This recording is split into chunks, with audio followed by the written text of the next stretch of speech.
I mean, that's not insignificant, right? And they see it going up to 300 to 400 billion by 2035. So this is Adam Jonas at Morgan Stanley. He's always been kind of a bull on tech issues. A few times he's had to pull his horns in because he's gotten over his skis, if I can mix a few Please, metaphors mix there. away. But but they've come out with this sort of bullish report saying, adoption is going to take off for self-driving amid the revolution in automotive and AI. So, you might have heard this story before with EVs. So if you're a little skeptical, Yes. I don't blame you. Well, okay, we're skeptical, but we're also true believers, I think it's fair to say, in at least the San Francisco and was it Phoenix, Carol, where you took it? Phoenix versions? I've done San Francisco, I've done I've done LA, and I've done Phoenix. Wow, and really? I was just this weekend in my own little home municipality. What did you see? Across from Lower Manhattan, a Waymo. In Jersey City, a Waymo? I'm thinking it was being trained. Or going to get charged. All I know is it was wild. Wow, that's pretty cool. So, okay, so that's full disclosure how we've tried these.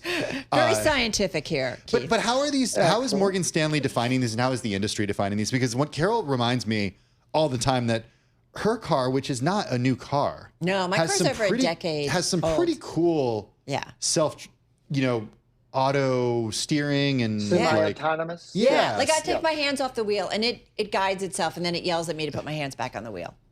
Yeah, in his report, Adam Jonas specifically refers to these as level 2+.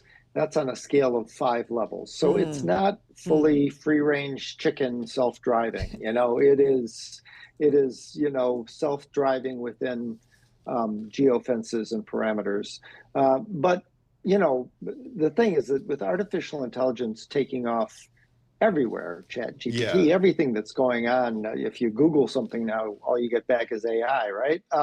So people are interacting with it more broadly. So in that way, acceptance of the technology writ large might have a better shot than what we saw with electric vehicles or with the first go around with self-driving vehicles, which were only experienced by a small sliver of the population. Keith, what's the ownership model of these vehicles? I know level 2 is certainly, included in cars that you can buy now. But if you think about this for level 5 and what comes in the next few years, do we buy these cars or do we just hail them? Well, you'll be able to do both. I mean, we already see things level 2. The hands-free driving features are on several cars. General Motors, Ford, of course, Tesla with its so-called full self-driving has hands-off driving. And what we're really talking about is something well beyond that, something that you can hail in a robo-taxi or that you could use in your own car and look away from the road. Everybody is saying that is not that far off. So this isn't fantasy land here. The advancements in AI, which, by the way, are not entirely owned by the Chinese, like electric vehicles. Silicon Valley is among the world leaders in AI. So the advancements in AI are making this seem more possible. So I'm so glad you went there, because I came across in prepping for this when we talk about fantasy land, and I'm just wondering, is it fantasy land that we think the U.S. will have a stronghold in all these autonomous cars? Only because Bloomberg News did this big story back in July. Well, back in July, we're in July, kind of ish still. Just a week or two ago, that said China will make almost a third of the world's cars by 2030. So I don't know. I guess I'm trying to figure out, so what will be the U.S. automakers' role in self-driving cars, if that's kind of ultimately also where we're going in a big way? Well, first, let's not forget, you mentioned them a moment ago, that Waymo, not Tesla, is the current leader in self-driving cars. And of course, Waymo is owned by America's own Alphabet Inc. So America has a leader in self-driving cars. It's just called Waymo. We just don't have an auto company that leads in self-driving cars at the moment, but that's what Elon is all about. So, these things are possible. They're achievable. They seem to be getting more achievable over time as advancements in AI are made. So I think that's why you're starting to see, and Jonas is always the guy, as I said, who is out on front on this.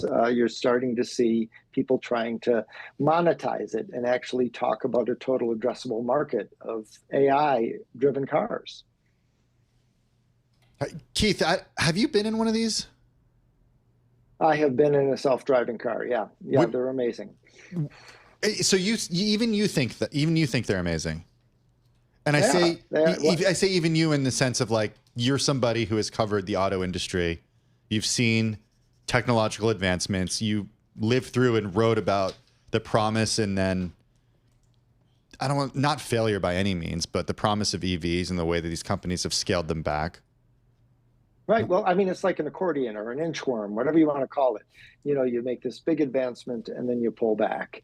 And I think that's what we saw with self-driving back in, what was it, like 2015? Everybody was saying we'd all be in self-driving cars by 2020. Well, that didn't happen. But advancement continued. AI comes along to give it more of a boost. And so now it's coming back out of the shadows again, pushed by Elon. He attracts a lot of attention, as you might know. I've heard. And so what's his name? Too, Elon?